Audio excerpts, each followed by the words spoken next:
Ah, OK, parfait, merci. Dans le sens que je n'étais pas capable toute seule. Donc, c'est ça, mon nom, c'est Julie Paquette. Je suis missionnaire avec Jet. Je suis vraiment contente d'être avec vous ce matin. C'est un honneur pour moi de vous visiter. Et puis, bien, j'ai hâte de voir la réaction des gens. Je viens du lac Sergent. Qu'est-ce que j'ai dit? Je viens d'où? C'est ça, Sergent. En effet, c'est que, vous voyez, vous avez le lac Saint-Jean avec un petit piton rouge, puis moi, je viens du Sergent, celui qui est en bas, à peu près à 3 heures de route. Fait que je suis pas votre voisine, mais je suis quand même au Québec. Donc, j'ai d'une famille de 3 enfants, je suis la plus vieille. Et puis, j'ai une frère, un sœur, puis... Voyons, excusez-moi. Il y a moi, ma sœur, mon frère. En ordre de grandeur, c'est inversement proportionnel. Fait que je suis la plus petite, il y a ma sœur puis mon frère. Et puis, ben, j'ai été sauvée à l'âge de 5 ans. Qui a écouté le film Le Voyage du pèlerin, mais version animée 1973? OK, je suis pas toute seule. Ben, dans le fond, j'ai écouté à 5 ans, puis pour ceux qui ont vu le film, à un moment donné, il y a un gros monstre vert qui sort. Il est pas beau. Je regarde ma mère, je dis « Maman, qu'est-ce que c'est ça? » Elle dit « Ben ça, c'est le diable. » J'ai dit « Mon Dieu, je veux jamais rencontrer ça. » Elle dit « Ben ça, il y a juste ceux qui acceptent Jésus comme leur sauveur personnel qui ne le rencontreront jamais. » J'avais 5 ans, j'ai analysé mes options. J'avais le choix entre le gros monstre vert ou Jésus puis le paradis. J'ai pris Jésus. C'était un bon choix, j'avais pas tout compris, mais Dieu m'a vraiment pris où est-ce que j'étais puis m'a fait grandir à partir de là. Et puis, ben, quand j'avais 9 ans, parce qu'évidemment, on allait à l'église, c'est pour ça que moi, quand il y a des... ben, je comprends ce matin, il n'y a pas de problème, là, mais des fois, les gens me demandent, mais là, est-ce que les enfants, on les fait descendre? Je suis comme, s'ils peuvent rester, gardez-les, parce que moi, à 9 ans, il y avait un missionnaire qui était venu présenter qu'est-ce que lui allait faire, et puis il s'en allait au Niger. Je ne sais pas si vous avez eu la vague Niger, Togo, Congo, là, ces 3 pays-là, nous autres, c'était tout le temps là qu'il allait.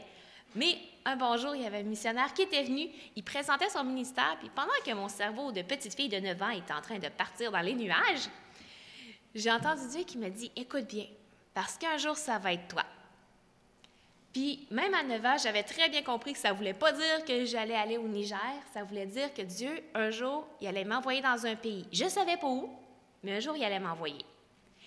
Mais à 9 ans, bien, ça ne changeait pas grand-chose à ma vie.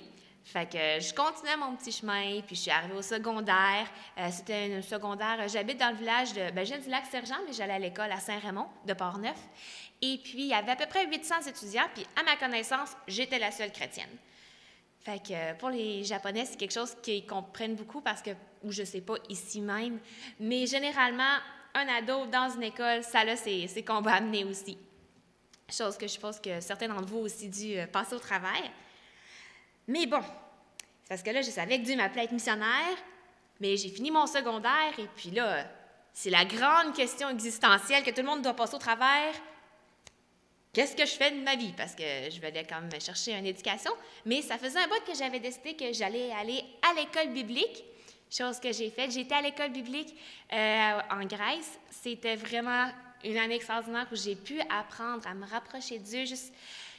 C'est qui Dieu? Parce que pendant toute ma période du secondaire, je suis comme « Ah, Seigneur, comme, est-ce que je crois assez? Est-ce que je suis sauvée? » Puis c'était vraiment ma grande question. « Seigneur, est-ce que je suis sauvée? » Puis pendant l'école biblique, en passant un an vraiment intense dans la parole de Dieu, à apprendre à le connaître, je me suis rendu compte que oui, je l'étais parce que, vous voyez, j'ai un très mauvais sens de l'orientation, mais vous n'avez aucune idée, là, c'est affreux. J'étais dans une maison, puis je ne trouvais plus la porte pour sortir, ce n'est pas une joke. Elle avait quand même 2 étages, là, mais n'empêche. Bref, quand j'étais petite puis je me perdais dans un centre d'achat, ma première pensée, c'était « Le Seigneur est revenu puis me laissé derrière. » C'était pas « je me suis perdue là ». Le Seigneur était revenu puis ma mère était partie puis moi, j'étais restée. Fait qu'un jour que j'étais en Grèce, je me suis perdue puis ma première pensée, c'était « Oh mon Dieu, je suis perdue » et non pas « Le Seigneur est revenu, il a pris le groupe puis là, je suis laissée derrière. » Donc là, j'ai fait « OK, c'est correct, Dieu m'a donné l'assurance de mon salut, je sais que je suis sauvée. » Ce que j'étais déjà à la base, mais n'empêche, j'étais certaine. L'école biblique a vraiment joué un grand rôle dans ma vie. Et puis, après ça, je suis revenue. Et puis, c'est là que j'ai connu un peu plus JET. JET, c'est un acronyme pour Jusqu'aux extrémités de la terre, de Acte 1:8. Et puis, moi, je savais qu'il y avait le volet qui s'appelle « Les voyages missionnaires à court terme ». Dans le fond, JET existe à la base pour faire connaître, pour aider les Québécois à aller en mission. Autant les jeunes, les voyages missionnaires à court terme, que là, ils vont aller dans un pays moins évangélisé que le Québec pendant 1 mois pour aider des missionnaires là-bas, vraiment avoir un impact réel. Et puis, c'est là que j'ai fait mon premier voyage en Slovaquie. Et puis, en 2012, j'ai fait un autre voyage avec Jet à court terme, mais là, j'étais une leader. Donc, qu'est-ce que ça veut dire? C'est que j'y allais, je faisais partie du groupe, mais j'aidais vraiment à guider les jeunes, puis juste à plus voir c'est quoi le côté organisationnel aussi. Donc, est-ce qu'on est correct pour le son? On s'est rendu parfait. Je vais vous montrer une vidéo du voyage. Ça va vous donner une idée un peu plus qu'est-ce qu'on a fait quand on était au Sénégal en 2012. En passant, cette année, en 2000, là, ça va être 2016. Merci tout le monde. Ça va être au Sénégal aussi. Donc, ça, c'est ce qu'on a fait. On va partir.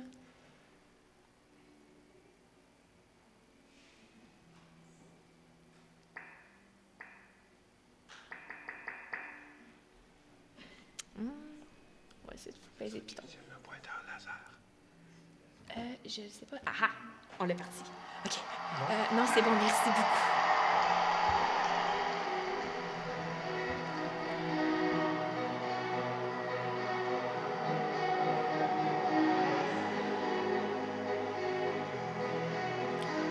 Les camps d'enfants.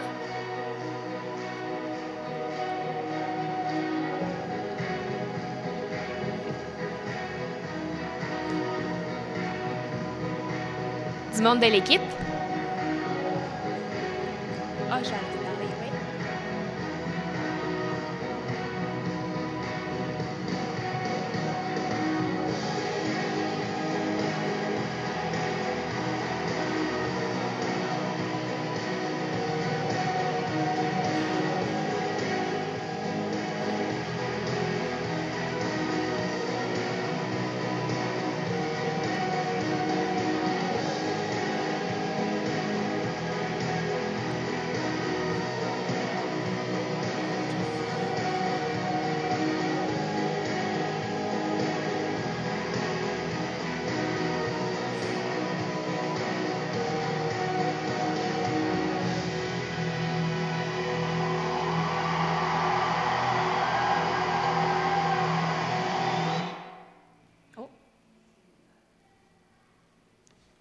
On va essayer de repartir. Oh, j'aurais peut-être pas dû.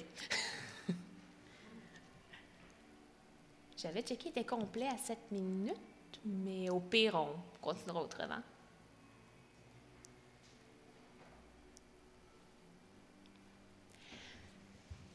Fait que bref, je ne sais pas, au cas où qu'on ne réussisse pas à leur partir. Ce qu'on a fait principalement, c'était du ramassage de déchets dans la ville où est-ce qu'on était, ce qui avait un grand impact pour les Sénégalais parce que c'était comme, hey, il y a des Blancs qui viennent, puis que, tu sais, toute la grosse affaire blanc, noir, africain, etc., il y a des Blancs qui viennent puis qui ramassent nos déchets. Puis, OK, ils considèrent qu'il y a quelque chose d'important, qu'on est important, que c'est ça. Fait que ça amassait beaucoup l'attention des gens qui se demandaient, mon Dieu, mais qu'est-ce qu'ils font? Et puis, après ça, on avait tous nos camps d'enfants et puis d'adolescents, des gens qui étaient là puis qui étaient comme, hey, ils s'occupent des enfants. Puis, il faut comprendre que là-bas, les enfants, ils sont à la maison, mais c'est comme, de ce que j'ai entendu, quand mes parents étaient jeunes, ils disaient, nous autres, on n'était jamais dans la maison, ils allaient pour manger puis dormir, puis c'était pas mal ça. Mais au Sénégal, c'est encore ça. Fait que les enfants, ils sont dehors en train de jouer, mais là, on fournissait un environnement où est-ce qu'ils pouvaient venir, ils pouvaient jouer. Moi, je m'occupais, si vous avez vu les deux petites filles avec leurs fleurs en papier de soie, moi, je m'occupais, dans le fond, de toute la partie bricolage. Fait que on avait tous les jeunes. Moi, j'avais une équipe de jeunes avec moi, qu'on était l'équipe bricolage. J'avais tout amené mon stock, puis là, on montrait aux enfants faire différents bricolages. Puis ça, tout le but de ça, c'était pour les mener à l'enseignement après. Ah, parfait. Fait qu'il y avait une partie enseignement où est-ce qu'on avait vraiment une histoire de l'Évangile pour montrer aux enfants ce qui est vraiment important, dans le fond, qui est d'avoir Jésus dans leur vie. Est-ce qu'on est correct pour la vidéo? Ah, OK, parfait. Voyons voir. Alors, je vais peut-être juste skipper la partie après voyage, puis on verra le restant du vidéo après. Ça, c'était pendant que j'étais à l'université, j'étais leader avec Jet pour un voyage missionnaire à court terme. Il y a la deuxième partie, dont je fais partie, les missionnaires à long terme. Ça veut dire que je vais au Japon, mais je ne sais pas quand est-ce que je vais revenir. C'est vraiment, Dieu va montrer, c'est peut-être pour toute ma vie. Puis s'il me demande peut-être d'aller au Cambodge un jour, j'irai. Mais pour l'instant, je vais au Japon, puis c'est comme ça. Pourquoi le Japon? Comment j'ai su que c'était le Japon? Oh, ça roule en même temps, parfait. On va essayer de t'aimer. J'ai su que c'était le Japon parce que, qui connaît le livre Opération Monde? Il est rouge et bleu, puis en anglais, malheureusement, on ne l'a pas en français. Mais dans le fond, c'est qu'on passe au travers de tous les pays du monde en un an, puis on prie pour chacun des pays. Donc, on commence par l'Afghanistan, on voit c'est quoi leurs besoins et puis comment est-ce qu'on peut prier pour eux. Donc, j'ai commencé par A, puis je me suis rendue jusqu'à J pour Japon. Puis à J pour Japon, c'est là que j'ai lu que 10 des jeunes Japonais souhaiteraient ne jamais être nés. Puis je vous explique la suite plus tard.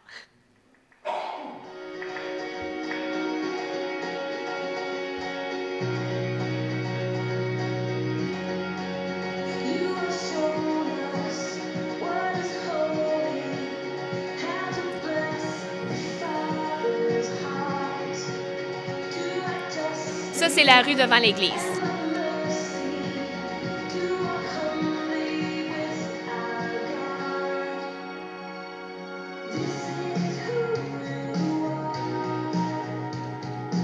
Ça, c'est après.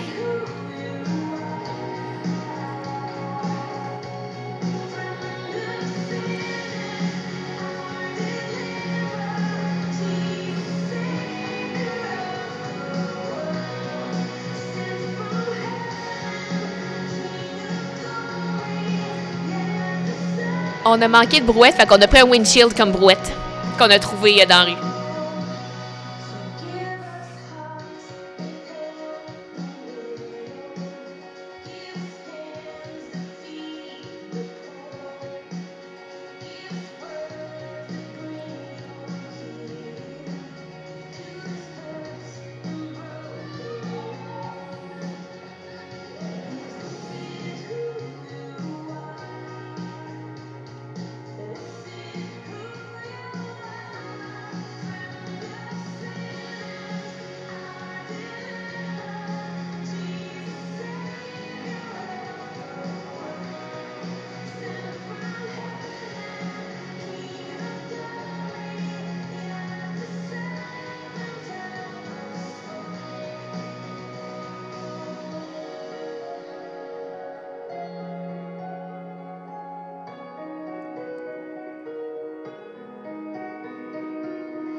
baptiste de la grâce, nous vous en sommes vraiment reconnaissants pour tout ce que vous avez fait.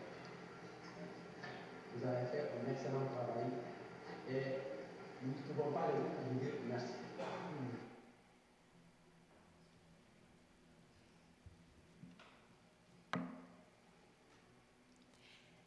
Donc ça, c'était notre voyage au Sénégal en 2012. Fait que je ne sais pas si vous avez remarqué les petits cubes qui se promettent des fois dans les mains des gens, puis des Africains aussi. On avait amené des évangicubes. Fait que je ne sais pas s'il y en a qui en connaissent ici. C'est qu'on a comme les images, bref, qui montrent c'est quoi l'histoire de Jésus. Et puis, ben, tu sais, ça avait des couleurs, c'est intéressant. Fait qu'à la fin, tous les jeunes de l'équipe étaient rendus bons pour expliquer c'était quoi justement le salut.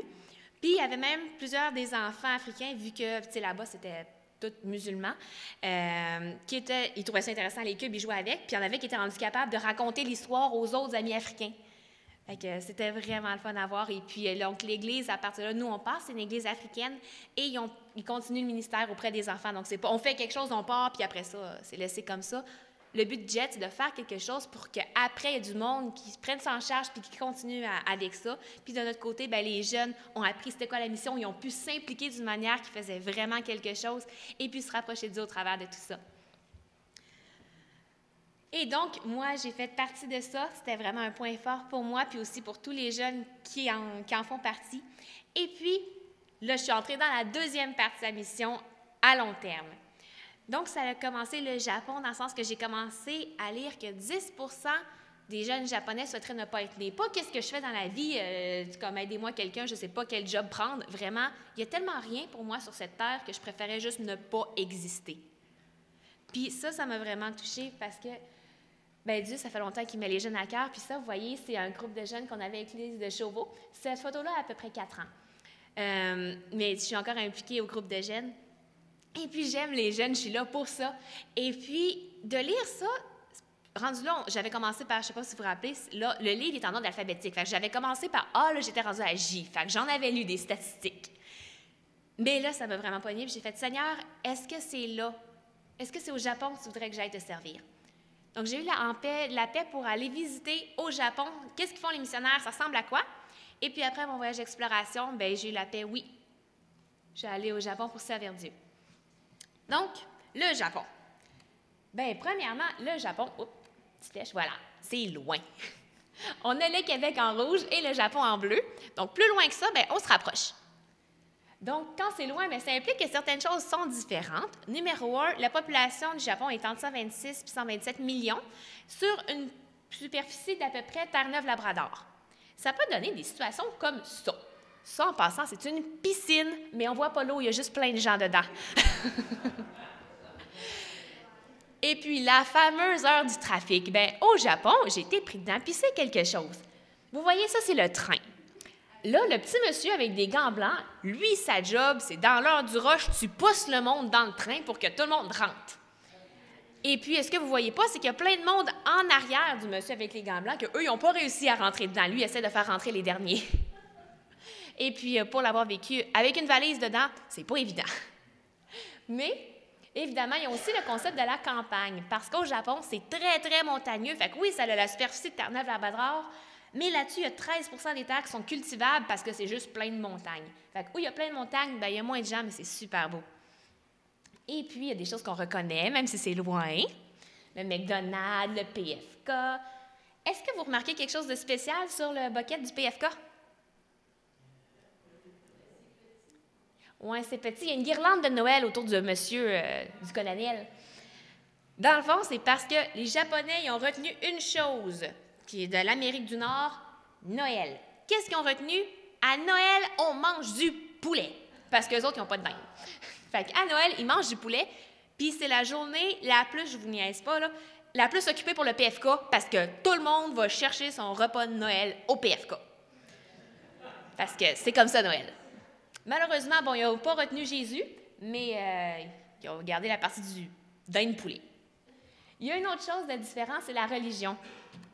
En fait, au Japon, il y a 85 du monde qui sont bouddhistes et ou shintoïstes, puis il y a 70 du monde qui disent qu'ils n'ont pas de religion, qui croient en rien. En fait, c'est parce qu'au Japon, la religion, c'est considéré différemment. C'est vu comme un manteau. Tu n'es pas supposé vraiment y croire. C'est quelque chose que tu mets quand ça donne, puis tu le tasses quand ça ne marche pas. Puis comme c'est un manteau, ben tu peux l'agencer avec tes pantalons puis tes souliers. Fait que tu peux prendre différentes choses de différentes religions, puis il n'y a pas de problème. Parce que de toute manière, c'est pas supposé changer qui tu es à l'intérieur vraiment. Mais là, je me suis dit, mais là, si c'est pas la religion qui affecte les Japonais, mais c'est quoi? Bien, c'est la notion d'harmonie. L'harmonie, pour nous, ça veut dire tout le monde s'entend bien, on communique bien, il n'y a pas de conflit. Mais au Japon, c'est un synonyme de conformité. Harmonie veut dire tout le monde est pareil. Puis ça, je n'avais pas compris à quel point c'était vraiment fort au Japon, juste à temps que j'y aille et que j'entende des histoires. Est-ce qu'il y en a qui se rappellent, en 2011, il y a eu un gros tsunami au Japon? Bon, il y a eu beaucoup de dommages, etc. Bien, les Japonais puis des missionnaires m'ont raconté que les écoles là-bas puis les hôpitaux sont construits dans les montagnes. Comme ça, quand il y a des désastres de tsunami ou de tremblements de terre, les enfants puis les personnes malades sont en sécurité. Bien, il y a une école, quand est arrivé le tsunami, ils s'en venaient, ils se sont dit « Hey, on va renvoyer les enfants à la maison, qui soient avec leur famille, puis qui se sentent en sécurité. » Mais l'affaire, c'est que l'école était construite sur une montagne. Il y avait comme un pont qui reliait le bout de la montagne avec le village. Et puis, il y a un prof qui a dit non. Il dit, il faut monter, on va monter encore plus haut dans la montagne. Puis finalement, bien, il était le seul prof à penser ça. Fait que finalement, il a réussi à convaincre un élève de le suivre plus haut dans la montagne. Ils ont été les 2 seuls survivants. Et puis, bien, moi, je ne sais pas vous, mais j'ai entendu l'histoire, je suis comme, tu sais, c'est poche qu'il n'y ait pas plus de monde qui l'a suivi, mais au moins, lui, puis il a réussi à en convaincre un d'être sauvé. Bien, au Japon, la réaction, ça a été « Comment as-tu osé? Tu aurais dû suivre le groupe puis mourir avec eux autres. Tu aurais dû, mais pas juste pour les suivre puis essayer de les convaincre en marchant pour essayer de les sauver, là. Tu aurais dû fermer ta trappe, les suivre puis te suicider, dans le fond. C'est ça que ça voulait dire. La bonne réponse là-bas, quand quelqu'un te dit « Si tes amis sautent en bas d'un pont, est-ce que tu vas faire la même chose? » Bien, nous, on dit non. Eux autres, la réponse est oui. Tu vas faire comme eux autres. Tu suis le groupe. Tout le monde doit faire pareil. Ce qui fait qu'en ce moment, au Japon, ça fait 4 ans que le tsunami est arrivé, puis les Japonais, là, quand ils savent de quoi, ils sont efficaces. Bien, il y a plein de places que les habitants y habitent encore dans les logements temporaires qui ont été mis tout de suite après le tsunami. Parce que, sur le conseil de ville, pour construire de quoi de nouveau, bien, il faut que tout le monde soit d'accord. C'est pas un vote, là. Tout le monde doit être d'accord. Fait que si on dit que le centre d'achat est là, puis l'autre, il dit non, il devrait être là, bien, il faut que tout le monde se mette d'accord avant de faire de quoi. Fait que, dans cette situation-là, où tout le monde doit être pareil, bien, je pense que c'est pas étonnant qu'il y ait 8 fois moins de chrétiens au Japon qu'au Québec. Et puis, bien, les Japonais, c'est sûr que ça les influence aussi leur culture. Dans le sens que, croire, hey, il y a juste Jésus qui peut me sauver. Bien, pour eux autres, tout le monde, même si moi, je crois que peut-être Jésus peut me sauver, mais tout le monde ne pense pas ça. Là, qu'est-ce que je vais faire? Je ne peux pas. En termes d'évangélisation, c'est compliqué parce que si moi j'y vais, puis j'évangélise, il y a 2 problèmes. 1, je suis en train de dire que je suis différent. 2, bien, je suis en train d'influencer l'autre à être différent. Un double problème, ça, c'est pas du tout acceptable. Mais non seulement ça, c'est que non seulement je ne vais pas évangéliser, mais les Japonais, généralement, ne se posent pas la question « qu'est-ce que je crois? » Il y avait un enfant de missionnaire qui était avec 2 de ses amis japonais, puis elle était en train de partager sa foi, puis moi, je crois en Jésus. Puis là, la première japonaise, elle dit, ben c'est une ado, elle dit « Ah, ouais, tu crois en Jésus? Hey! » Je me demande, moi, qu'est-ce que je crois? La deuxième japonaise le regarde, puis dit « Ben voyons, t'es japonaise! » Tu ne te poses pas la question qu'est-ce que tu crois. Ce que ça veut dire, c'est que tu ne poses pas la question qu'est-ce que tu crois. Tu es japonaise, tu es bouddhiste et shintoïste. C'est ça que tu es. C'est tout. Donc, c'est sûr que pour les églises, bien, c'est compliqué parce que si les gens ne vont pas pour évangéliser, puis si après ça, la religion d'apparence qui dit c'est pas supposé te transformer intérieurement, il faut laisser Saint-Esprit agir pour une église grandisse. Et puis, en termes de croissance, bien, un autre problème, c'est qu'il n'y a pas beaucoup de jeunes croyants dans les églises parce que pour eux, l'école, c'est super important. Fait qu'il y a beaucoup de parents qui viennent et qui disent au pasteur, « Bien là, mon enfant, il rentre au secondaire, fait qu'il ne peut plus venir à l'église. Il faut qu'il étudie pour ses examens, il est tout le temps à l'école. Il peut pas venir. Mais par contre, quand il va avoir fini ses études, bien là, il va venir. » Bien, généralement, malheureusement, ils ne reviennent pas. Et puis, en ce moment, il y a un problème de pasteur, et puis c'est pas bizarre là-bas d'entendre que ça fait 10 ans qu'une église est sans pasteur, parce qu'il n'y a pas de relève. Et puis, non seulement ça, mais c'est que les églises, souvent, ben pas de pasteur pendant très longtemps, puis ils finissent par fermer. Fait que je me disais, tu sais, il y a des chrétiens, mais quand il y a des chrétiens, Dieu agit, puis il se passe des choses. Puis j'ai vu que il y a beaucoup, beaucoup de place pour l'esprit, de faire grandir l'esprit l'Église au Japon. Et puis bon, ben c'est bien beau tout ça, mais moi, qu'est-ce que je vais faire là-bas? Vous voyez, ça, c'est Bill et Becky Pettit. C'est des missionnaires qui ont implanté une église au sud du Japon. Et puis moi, là, ils ont déjà toutes laissé cette église-là sous la responsabilité des Japonais. La transition s'est faite. Maintenant, l'église va bien. Et puis, ils sont allés pour en partir une deuxième à un autre endroit. Donc, moi, je vais aller les rejoindre dans la petite ville qui s'appelle Izumi. Et puis, je vais m'impliquer auprès de la jeunesse. Moi, je vais m'impliquer au niveau avec les Japonais, débuter un ministère pour la jeunesse, pour aider les ados à grandir dans leur foi, et non seulement pour que eux, grandissent dans leur foi, mais aussi en termes d'évangélisation. Oui, je vais aller puis je vais évangéliser les jeunes, mais aussi pour que les encourager, eux, à prendre les pas que Jésus leur demande de prendre, d'aller vers leurs amis puis de passer par-dessus les barrières culturelles. C'est sûr que oui, c'est long, c'est difficile, mais c'est pour ça que avec une rencontre à chaque semaine, on encourage les jeunes, où on les enseigne sur la Bible, qu'on va jouer ensemble pour les aider à grandir, pour que ça devienne plus facile de prendre les pas que Dieu leur demande de faire. Et pas juste moi, qu'est-ce que je vais faire pour les Japonais, mais aussi inciter les Japonais à s'impliquer, eux, dans leur Église, qu'eux y aillent puis qu'ils s'impliquent auprès de leur jeunesse. Puis évidemment, je vais être impliquée au niveau du ministère de la jeunesse, mais ça va aussi être partout, comme les chrétiens ici. Je vais aller parler, mettons, à la commis d'épicerie, si je peux dire un mot pour l'encourager. Donc, je vais pour la jeunesse, puis aider les Japonais eux-mêmes à s'impliquer. Et puis, en passant, quand je présente ce que je vais faire, bien, souvent, il y a beaucoup de questions, ce qui me fait plaisir de leur répondre.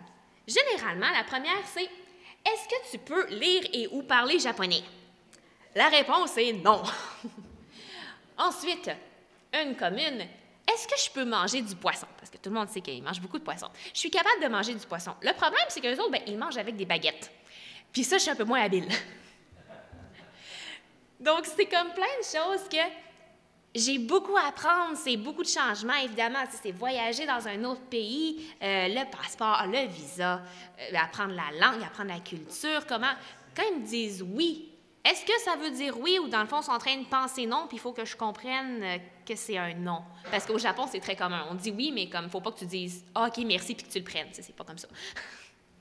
Fait que c'est tout à lire entre les lignes. Donc, toutes ces choses-là, j'ai vraiment besoin des chrétiens ici pour qu'ils prient pour moi, pour que mon ministère au Japon soit le plus efficace possible. Pourquoi 722? Bien, c'est quoi 722 à la base? C'est le nombre de partenaires de prière que je recherche. Pourquoi 722? Parce que au Parlement japonais, il y a 722 personnes qui représentent les intérêts physiques du peuple japonais devant le Parlement. Donc, moi, je recherche 722 personnes qui vont représenter les intérêts spirituels des Japonais devant Dieu. Et puis moi, je vous invite à faire partie de ces 722 personnes-là qui vont prier pour le ministère là-bas. Parce que, vous voyez, le Japon a un très joli surnom, le cimetière des missionnaires. C'est merveilleux, n'est-ce pas? Pourquoi? Parce qu'ils vivent toute leur vie là-bas, puis ils donnent tout puis finalement, ils meurent là-bas? Non. Parce qu'il y a beaucoup de missionnaires qui y vont, et puis qui trouvent que c'est difficile, qu'il n'y a pas beaucoup de résultats, et qui finissent par quitter. Je ne veux pas faire partie de ces cohortes-là qui deviennent découragés puis qui laissent ça là. Puis pour ça, j'ai besoin de prière. J'ai besoin des gens ici qui vont me supporter. Puis j'ai une équipe là-bas qui m'attend, Bill et Becky, qui ont déjà beaucoup d'expérience. Ça fait au-dessus de 20 ans qu'ils sont dans le ministère là-bas, qui ont un amour pour les Japonais. Et puis je veux avoir le même amour, puis je veux avoir des gens qui vont ici avoir à cœur de prier pour les Japonais. Donc, 722, ce que je recherche, c'est qu'à chaque jour, il va y avoir des gens qui prient pour le Japon. Ça fait 103 personnes par jour. Il va en manquer un. Je suis la numéro 722. Donc, mettons, si vous pouvez choisir de prier une journée de la semaine, vous voyez, j'ai ma petite Ben, j'en ai une feuille ici. J'ai une feuille qui va être à l'arrière si jamais vous ne descendez pas pour la soupe ou que vous voulez signer en haut déjà, parce que j'en ai une autre en bas. Elle est comme ça. Ça, c'est pour vous inscrire pour prier pour moi. Vous pouvez mettre votre nom, prénom, nom de famille, ici, courriel ou adresse postale. Je peux poster, vous voyez, ma lettre de nouvelles s'appelle un paquet de nouvelles. Enfin, je peux la maller aussi. Ben oui, mon nom, c'est Julie Paquette, c'est un jeu de mots. Fait que je vous envoie mes nouvelles. Et puis, vous devez ici choisir une journée de la semaine. Ce que ça m'aide à savoir quand est-ce que les journées sont complètes. Donc, vous pouvez mettre, mettons, le vendredi, ou moi, ça me donne mieux de prier le jeudi. Vous inscrivez jeudi, puis moi, je vous compte comme mon partenaire de prière, mettons, du jeudi. Ou si vous êtes pas sûr, bien là, moi, Julie, je peux prier n'importe quel jour, bien, vous pouvez mettre un point d'interrogation, puis je peux vous attribuer une journée ou vous m'écrivez quand vous savez quelle journée prendre. Et puis, bien, moi, de mon côté, vous pouvez prendre la petite carte de prière, vous allez simplement juste la mettre sur le frigidaire ou une place que vous la voyez bien. Là. Ça peut être, mettons, dans le fond du frigo aussi. On peut bien le voir aussi quand on ouvre beaucoup la porte. Vous pouvez la prendre puis refaire votre salle de bain en papier peint, Julie. Vous pouvez penser à prier. Donc, juste, c'est un rappel. Puis vous avez évidemment mon information pour me contacter en arrière. Et puis, moi, de mon côté, je m'engage à vous envoyer ma lettre de nouvelles. Et puis ça va être quelque chose que j'envoie tous les 2 mois. Puis qu'est-ce qui est le fun avec ça? C'est que ça vous garde au courant qu'est-ce qui se passe de mon côté. Et puis aussi, c'est des requêtes de prière. Si vous pouvez prier pour, mettons, vendredi dernier, puis c'est pas une joke, je m'en allais travailler. Et puis une de mes requêtes, dans ma requête de prière de la dernière lettre de nouvelles, c'est de trouver un emploi qui me permettait de voyager justement à la fin de semaine et tout pour visiter les églises. Et puis l'endroit que j'ai trouvé pour travailler, bien, c'est le McDonald's parce que sérieusement, en termes de flexibilité d'horaire, je n'ai jamais vu mieux. Donc, je m'en vais pour faire l'open au McDonald's. Il est 4h30 du matin, je chauffe sur la route. Puis là, un chevreuil. Il est parti, il a pogné le char. Fait que j'ai rentré dans le chevreuil. Bien, il m'a rentré dedans, il a littéralement sauté devant mon char. Fait que je vais très bien. L'auto avec laquelle je suis venue n'est pas la mienne. Et puis, ça va être dans ma prochaine lettre de nouvelles, ou ça va peut-être être rendu là déjà un remerciement de dire merci Seigneur, pourvu pour l'auto, elle est complètement remise à neuf, j'espère. Donc, c'est ça, je vous envoie des requêtes de prière. Si vous voulez prier pour mon auto, ça va être apprécié. Heureusement, j'étais assurée, vol, bris de vitre et vandalisme. J'ai appris qu'un chevreuil, ça compte comme du vandalisme. Fait que l'auto, je suis supposée être tout assurée, tout est bon. Mais c'est ça. Donc, de mon côté, c'est ce que j'avais à présenter. C'est sûr que j'ai tellement d'anecdotes, tellement de choses que je pourrais vous raconter. J'ai encore un peu de temps, mais avant de raconter une dernière anecdote, je me demandais s'il y avait des gens qui avaient des questions, qui voulaient savoir quelque chose. Je sais pas, le Japon, est-ce que le monde... je sais pas, moi, ils ont-tu vraiment les yeux bridés? Oui. Est-ce qu'il y a quelqu'un qui a une question? OK. Fait que je vais vous raconter 2 dernières anecdotes, vu que j'ai le temps. C'est fun à compter, mais d'habitude, j'ai jamais le temps.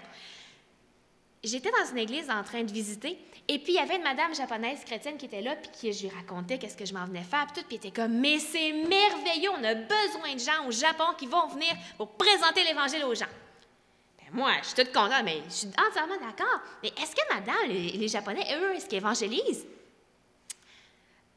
Ben, il y en a que oui, puis il y en a que non. OK. Ben, vous, madame, est-ce que vous évangélisez? Ben, avant, oui, mais plus maintenant. Ah oui? Ah, ben, je suis curieuse, OK, mais qu'est-ce qui s'est passé?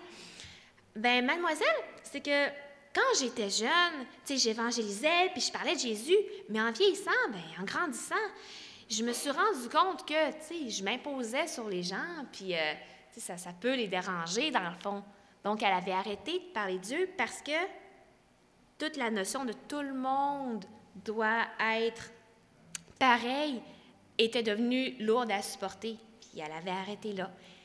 Elle était encore en feu pour Dieu, puis elle était contente de me dire qu'elle allait prendre un cours pour évangéliser, mais l'évangélisation, pour l'instant, avait pris une place en arrière de l'auto. Et puis, l'autre, parce que ça, c'est par rapport à tout le monde doit être pareil. Puis l'autre chose, c'est que les Japonais se considèrent comme des bonnes personnes. Puis là, vous devez comprendre que ça à nos yeux d'occidentaux, ça pourrait être justifié. Je marchais dans un endroit au Japon, puis là, je vois plein de petits stands un peu partout dans la route. Il y a des trucs sur les stands, des fruits, ça dépend des stands. Puis il y a une espèce de canne de tomate, tu sais, l'espèce de grosse canne en métal avec un trou dedans. Là, je marche avec le missionnaire, puis je suis comme « Hey, c'est quoi ça? » Ah, mais ça, c'est un stand de nourriture. Dans le fond, ce que les Japonais font, c'est que les cultivateurs, ils ramassent leurs produits. Puis, tu sais, des fois, c'est comme, mettons, à Neuville ou des places comme ça, ils ont tout leur petit stand sur le bord de la route pour vendre leurs produits frais. Bien, eux, ils font ça, mais je dis, mais il n'y a personne. Ils disent, bien, ça, c'est parce que les Japonais viennent, ils prennent le fruit ou peu importe, puis ils mettent l'argent dans la canne. Il n'y a personne pour surveiller, là. Le monde, ils prennent les trucs, puis ils mettent l'argent dans la canne. Puis ils ne perdent pas d'argent. Fait que pour eux, la notion de « je suis une bonne personne », donc, je n'ai pas besoin d'un sauveur est très forte. Fait que là, c'est pas juste de ne pas être comme tout le monde, c'est de comprendre que oui, j'ai besoin d'un sauveur. C'est plein de choses comme ça, puis il y en aurait plein que je pourrais raconter, mais à cause de tout ça, j'ai besoin de partenaires de prière. Fait que vous allez trouver, juste en arrière là, où les escaliers en bas, vous avez un pamphlet, une carte de prière et puis un pad pour vous inscrire. Puis il y en a aussi un en bas. Si vous voulez, entre les paliers d'escalier, il y a aussi une pancarte avec plus d'infos sur le Japon. Qu'est-ce que je vais faire? Oui, on a une question. Et, toi, tu y vas combien de temps au Japon par année? C'est quoi les projets? Oui, dans le fond, moi, ce que je vais faire, c'est que je vais y aller. Je pars pour le Japon, Dieu voulant, si j'ai mes partenaires de prière, en août. Donc, je partirai en août. Et puis, probablement 2 ans, je reviendrai faire un petit tour des églises, présenter comment ça va. Et puis, je repartirai. Donc, c'est vraiment à long terme. Je ne peux même pas dire ça va être 20 ans, 40 ans, juste temps que je meure.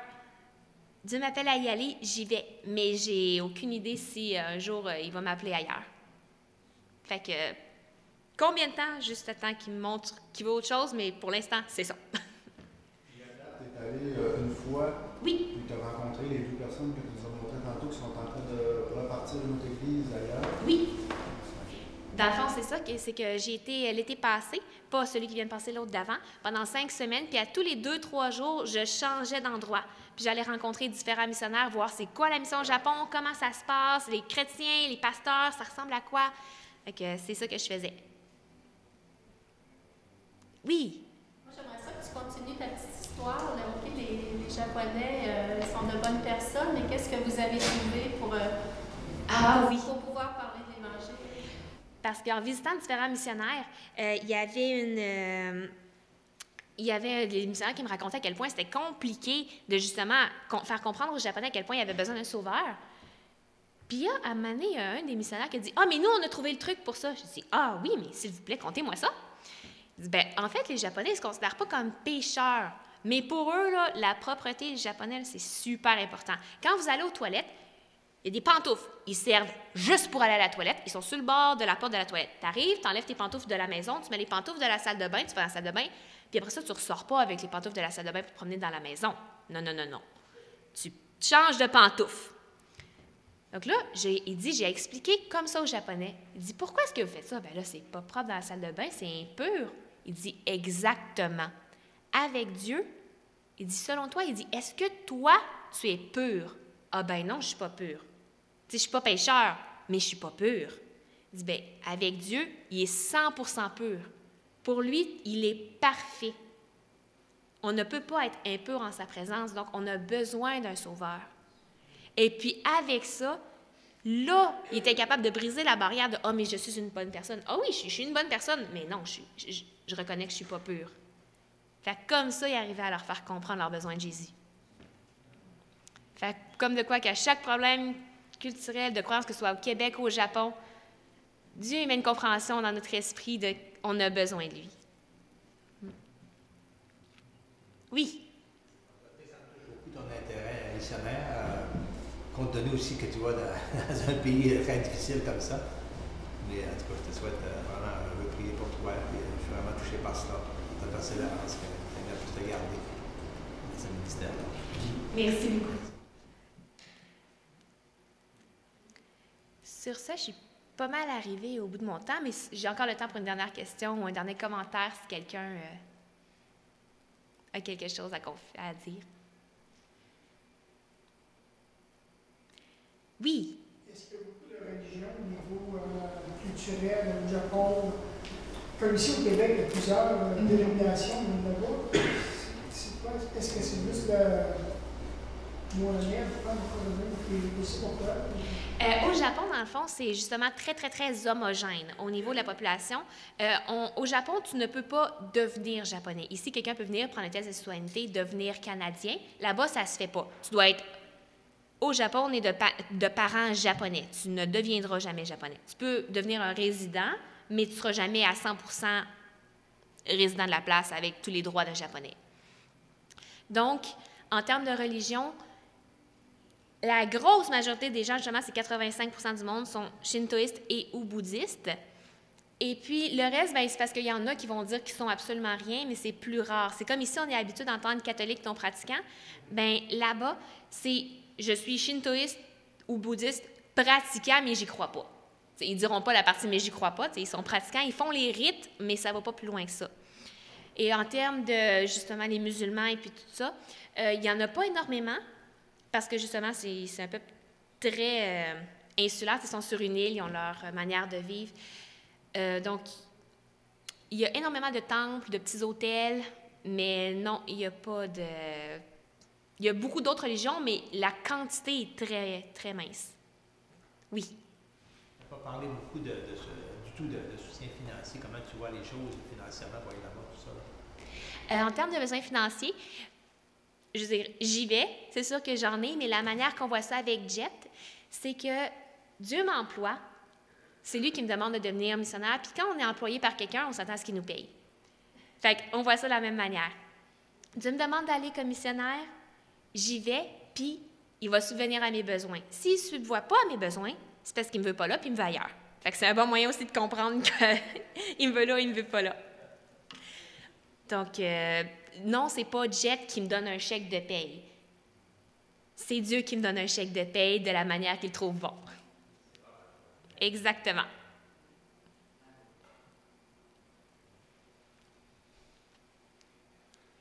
Parfait. Ni l'un ni l'autre. Il faut que j'apprenne le japonais.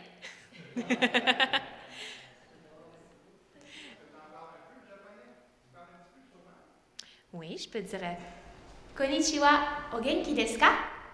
Ce qui voudrait dire bonjour, est-ce que ça va bien? Et vous pourriez répondre o genki desu. Et voilà, je vais bien. Fait que merci beaucoup pour votre temps, votre attention. Venez me parler après, ça va me faire plaisir de vous jaser. Et puis, si vous voulez vous inscrire pour prier pour moi ou juste recevoir ma lettre de nouvelles, vous avez le papier à l'arrière et aussi en bas. Merci.